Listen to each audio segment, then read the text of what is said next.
नमस्कार दोस्तों, मेरा नाम है आयुष और आज हम बात करने वाले हैं ग्लेनमार्क फार्मास्यूटिकल्स लिमिटेड के बारे में, जो कि इंडिया की एक बहुत ही बढ़िया फार्मास्यूटिकल सेक्टर की कंपनी है। इसका शेयर प्राइस है 605 रुपये 65 पैसे एज ऑन टुडे। और जो इसका सेक्टर है वो फार्मास्यूटिकल है। अगर हम मार्केट कैप की बात करें तो 17,140 करोड़ का मार्केट कैप है। मतलब ये एक मिड कैप स्टॉक है, तो इसमें हम इन्वेस्टर्स इन्वेस्ट कर सकते हैं। ज़्यादा रिस्की नहीं है ये, अगर हम मार्केट कैप के हिसाब से जाएँ तो आज हम इस वीडियो में 360 डिग्री एनालिसिस करेंगे, जैसा कि हम दूसरे स्टॉक्स का भी करते हैं।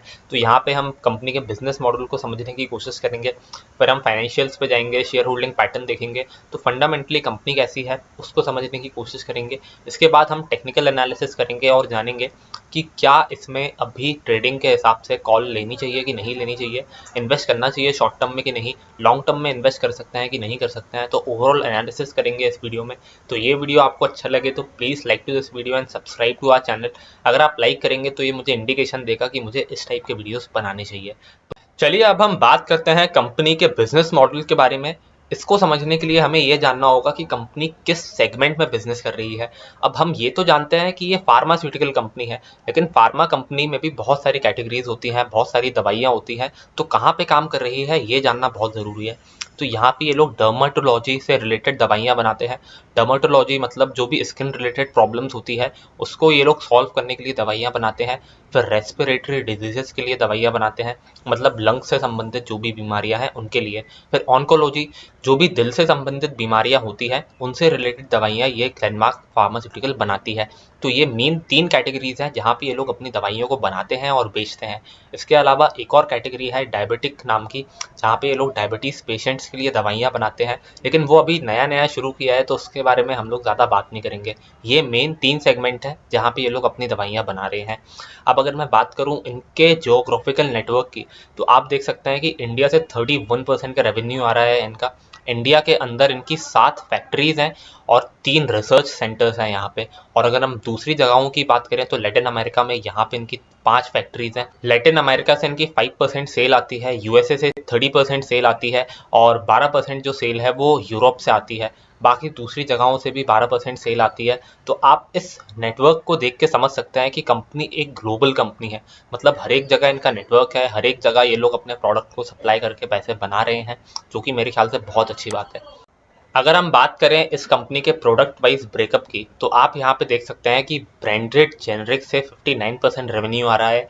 ग्लेनमार्क की जो भी लोकल जेनरिक दवाइयाँ होती है वहाँ से 39% का रेवेन्यू आ रहा है और 2% जो रेवेन्यू है वो दूसरे सोर्सेज से आता है। तो अब यहाँ पे ब्रांडेड जेनरिक और नॉर्मल जेनरिक क्या होता है इसका मैं आपको डिफरेंस बता देता हूँ।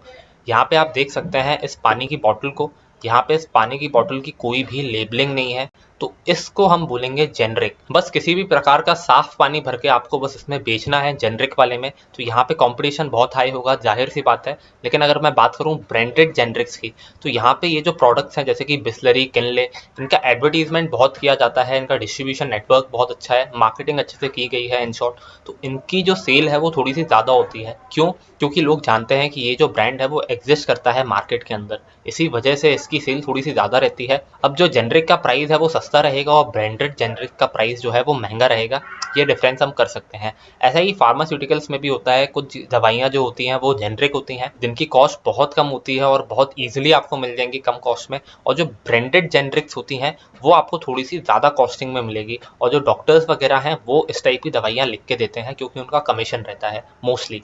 अगर मैं बात करूँ यहाँ पे फेवी फ्लू नाम की दवाई की, तो ये कोरोना वायरस को क्योर करने में काम आती है। और ये जो दवाई है सिर्फ और सिर्फ ग्लेनमार्क नहीं बनाता। ग्लेनमार्क के अलावा इंडिया में ऐसे 5 ब्रांड्स हैं जो कि इसकी मैन्युफैक्चरिंग और मार्केटिंग कर रहे हैं इंडिया के अंदर, इनके पास परमिशन है, और ग्लेनमार्क उन 6 कंपनीज में से एक है। तो ये बहुत ही बढ़िया एग्जाम्पल है ब्रांडेड जेनरिक्स का। अभी आप जानते हैं कि कोरोना वायरस के टाइम पे आधे से ज़्यादा डॉक्टर फेवी फ्लू या रेमडेसिविर नाम की दवाइयों को लिख रहे थे, जो कि ग्लेनमार्क सप्लाई कर रहा था। और ये बहुत अच्छा एग्जाम्पल है ब्रांडेड जेनरिक का। और अगर हम बात करें इनके ब्रांड्स की, जो कि ये लोग खुद ओन करते हैं। तो यहाँ पे 9 ब्रांड्स हैं जो कि ये लोग खुद ओन करते हैं। Telma, Zeta, Met plus, Alex, Candid B, ऐसे 9 ब्रांड्स हैं जो कि ये लोग ओन करते हैं और यहाँ से बहुत बढ़िया सेल आती है। और ये जो सेल करते हैं ना प्रोडक्ट्स की, यहाँ पे इनके मार्जिन ज़्यादा होते हैं as compare to normal generic. तो मुझे लगता है कि अब आपको ये जेनरिक और नॉन जेनरिक का मतलब बहुत अच्छे से समझ में आ गया होगा। यहाँ पे मेनली दोस्तों खेल है सेल्स का। दवाइयाँ तो कोई भी बना लेता है, लेकिन सेल्स करना इतना आसान नहीं होता। अगर मैं बात करूं कंपनी के फाइनेंशियल ट्रेंड की, तो आप देख सकते हैं कि FY 2021 में कंपनी के जो प्रॉफिट्स थे वो 970 करोड़ थे और जो इनका रेवेन्यू था वो 1104 करोड़ रुपए था दोस्तों। अगर हम इनके फाइनेंशियल ट्रेंड को देखें तो आप देख सकते हैं कि बहुत पॉजिटिव ट्रेंड है। हर साल कंपनी के प्रॉफिट बढ़े हैं। 2020 में थोड़ा सा इम्पैक्ट आया था, लेकिन ओवरऑल जो सिचुएशन है वो बहुत अच्छी है। रेवेन्यूज़ के साथ भी यही हाल है। रेवेन्यूज़ भी कंसिस्टेंटली बढ़ रहे हैं 15% CAGR से, जो कि बहुत अच्छी बात है। 15% की ग्रोथ अगर किसी कंपनी में है तो वो बहुत अच्छी चीज़ है दोस्तों। तो हिस्टोरिकली कंपनी ने अच्छा परफॉर्म किया है और ये एक अच्छा इंडिकेशन है बढ़िया कंपनी का। अब दोस्तों मैं इस वीडियो के सबसे इंपॉर्टेंट टॉपिक को डिस्कस करने वाला हूँ, जो है शेयर होल्डिंग पैटर्न। जून 2021 में प्रमोटर्स के पास 46.63% शेयर्स हैं और ये होल्डिंग एकदम कांस्टेंट है, ऐसा हमें दिख रहा है। FIIs ने थोड़ी सी होल्डिंग बढ़ाई है यहाँ पे, और जो DIIs हैं उन्होंने भी अपनी होल्डिंग बढ़ाई है। यहाँ पे खास बात देखने की ये है कि जो पब्लिक है ना, उनकी होल्डिंग कम हुई है। अब यहाँ पे पब्लिक की होल्डिंग क्यों कम हुई है, क्योंकि जो शेयर्स हैं वो तो 100% ही है, और यहाँ पे FIIs, DIIs, जिनको हम स्मार्ट मनी बोलते हैं, जिनको हम बड़े प्लेयर्स बोलते हैं, वो लोग शेयर्स खरीद रहे हैं। और जब भी ऐसे बड़े प्लेयर्स शेयर्स खरीदते हैं ना किसी भी कंपनी के, तो वो बहुत रिसर्च करते हैं उसके पीछे, तब जाके वो शेयर्स को खरीदते हैं। तो ये एक बहुत ही पॉजिटिव इंडिकेशन है मेरे हिसाब से। अब सवाल ये आता है कि why smart money is buying. FIIs, DIIs और प्रमोटर्स क्यों बाई कर रहे हैं इस कंपनी के शेयर को, उसको समझते हैं। अब दोस्तों यहाँ पे जब हम लोगों ने शेयर होल्डिंग पैटर्न को देखा था, तो हमने देखा था कि जो प्रमोटर्स हैं उनकी शेयर होल्डिंग एकदम स्टैग्नेंट है, बिल्कुल भी बढ़ी नहीं है। लेकिन जब मैंने इनसाइडर ट्रेड्स पे देखा है, थोड़ी सी और इन्फॉर्मेशन जानने की कोशिश करी, तो मुझे पता चला कि ये ग्लेन सल्दाना नाम का एक आदमी है, वो इस कंपनी के शेयर खरीद रहा है। और जब मैंने थोड़ा सा और इन्वेस्टिगेट किया कि ये है कौन, तो मुझे पता चला कि ये कंपनी के प्रमोटर हैं। और प्रमोटर जब किसी कंपनी के शेयर खरीदता है तो उसका एक ही मतलब है कि कंपनी में ग्रोथ होने वाली है। दोस्तों हमारे जैसे लोग, FIIs, DIIs, ये जो भी लोग हैं ना, ये कंपनी को बाहर से पढ़ते हैं, लेकिन प्रमोटर कंपनी को चला रहा है तो उसको पता है कि कंपनी में क्या हो रहा है, क्या नहीं हो रहा है, और अगर कंपनी में ग्रोथ होगी प्रमोटर तभी तो शेयर खरीदेगा। और यहाँ पे ये मेरे ख्याल से बहुत ही बढ़िया इंडिकेशन है अगर हम अभी की बात करें तो। अब दोस्तों प्रमोटर्स के अलावा कुछ बड़े इन्वेस्टर्स भी हैं, जैसे कि आशीष धवन, वो भी इस कंपनी में होल्डिंग उठा रहे हैं। जब आशीष धवन जैसा इन्वेस्टर किसी भी स्टॉक में इन्वेस्ट करता है तो उसके शेयर प्राइस के बढ़ने की प्रोबेबिलिटी बहुत ज़्यादा बढ़ जाती है। और ये दिसंबर 2019 से इस कंपनी में थोड़ा थोड़ा सा स्टेक बढ़ाते जा रहे हैं, जो कि एक अच्छी चीज़ है। अभी इस क्वार्टर में भी इन्होंने स्टेक बढ़ाया है और ये मेरे ख्याल से बहुत ही पॉजिटिव फैक्टर है इस कंपनी के लिए। और ये बड़े लोग तभी किसी शेयर को खरीदते हैं जब उसमें ग्रोथ होती है। अब अगर दोस्तों मैं बात करूं वैल्यूएशन की, जो कि बहुत इंपॉर्टेंट चीज़ है, तो आप यहाँ पे देख सकते हैं कि जो PE रेशो है कंपनी का वो 17.67 है। और ये मेरे ख्याल से बहुत ही अच्छा इंडिकेटर है इस टाइप की कंपनीज को वैल्यू करने का। जो भी फार्मा से रिलेटेड कंपनीज हैं उनको प्राइस टू अर्निंग्स रेशो से वैल्यू करना मेरे ख्याल से एक बहुत ही अच्छी चीज़ है। तो यहाँ पे प्राइस टू अर्निंग्स रेशो 17 का है। जो सेक्टर का PE रेशो है वो 39 का है। मतलब यहाँ पे शेयर होल्डर्स 17 रुपये पे कर रहे हैं कंपनी में 1 रुपये की अर्निंग कमाने के लिए। और यहाँ पे जो कंपनी की ग्रोथ है ना दोस्तों, वो पिछले 5 सालों में 15% के आसपास रही है, जो कि बहुत अच्छा है। और यहाँ पे जो वैल्यूएशन है वो मुझे बिल्कुल रीजनेबल लगता है। सेक्टर से अगर कंपेयर करें तो कंपनी का वैल्यूएशन थोड़ा सस्ता ही है।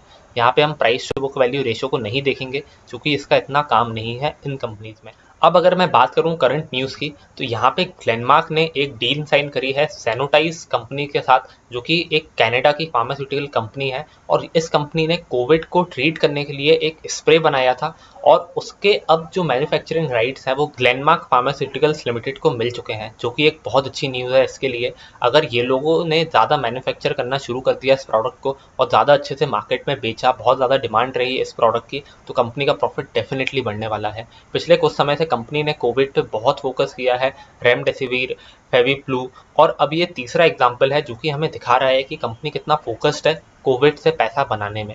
और ग्लेनमार्क फार्मास्यूटिकल का जो फोकस है कोविड-19 पे, वो मेरे ख्याल से इस कंपनी का सबसे बड़ा ग्रोथ फैक्टर है और इसी की वजह से जो इसका शेयर प्राइस है वो मेरे ख्याल से फ्यूचर में बढ़ना चाहिए। अब यहाँ पे हमारा फंडामेंटल एनालिसिस खत्म हो जाता है, जिसमें हमने सीखा कंपनी का बिजनेस मॉडल कैसा है, कंपनी की ग्रोथ अपॉर्चुनिटीज़ कहाँ पे हैं, वैल्यूएशन कैसा है, पूरा फंडामेंटल एनालिसिस को हमने यहाँ पे किया। अब बात करते हैं टेक्निकल एनालिसिस की, मतलब अब हम चार्ट्स पे चलते हैं और समझने की कोशिश करते हैं कि कंपनी कैसा कर रही है। आप यहाँ पे देख सकते हैं कि जो कंपनी का स्टॉक है वो एकदम स्ट्रॉन्ग अप ट्रेंड में है। अब यहाँ पे जो ट्रेंड होता है दोस्तों, वो जनरल डायरेक्शन बताता है मार्केट की, और जो इस स्टॉक की जनरल डायरेक्शन है वो अपसाइड में है, मतलब स्टॉक ऊपर की तरफ जा रहा है, जो कि एक अच्छी बात है। और यहाँ पे जो ब्लू लाइन आप देख रहे हैं ये मूविंग एवरेज है 100 डेज का, जिसके पास यहाँ पे स्टॉक ने सपोर्ट लिया है, आप देख सकते हैं। अगर आपको टेक्निकल एनालिसिस समझ में नहीं आता तो कोई बात नहीं, आप फंडामेंटली भी कंपनी को एनालाइज करके इन्वेस्ट कर सकते हैं। यहाँ पे टेक्निकल एनालिसिस उन लोगों के लिए ज़्यादा काम का है जो कि शॉर्ट टर्म में इन्वेस्ट करके पैसा बनाना चाहते हैं।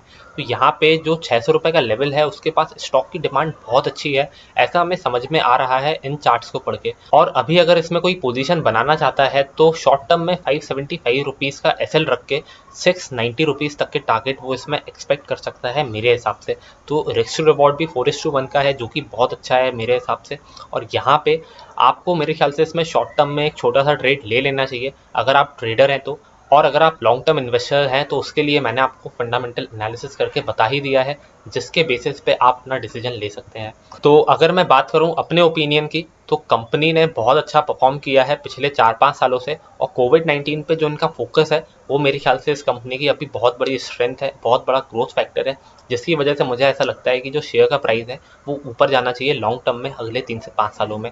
और अगर मैं टेक्निकली बात करूं, मतलब चार्ट्स को अगर हम पढ़ के देखें, तो यहाँ पे हमें समझ में आ रहा है कि शॉर्ट टर्म में भी इसमें एक छोटी सी अपॉर्चुनिटी है जिसको हम ग्रैब कर सकते हैं। तो ये था आज का वीडियो ग्लेनमार्क फार्मास्यूटिकल के ऊपर। उम्मीद करता हूँ आपको ये वीडियो अच्छा लगा होगा। अगर ये वीडियो अच्छा लगा हो तो please like to this video and subscribe to our channel to watch videos like this.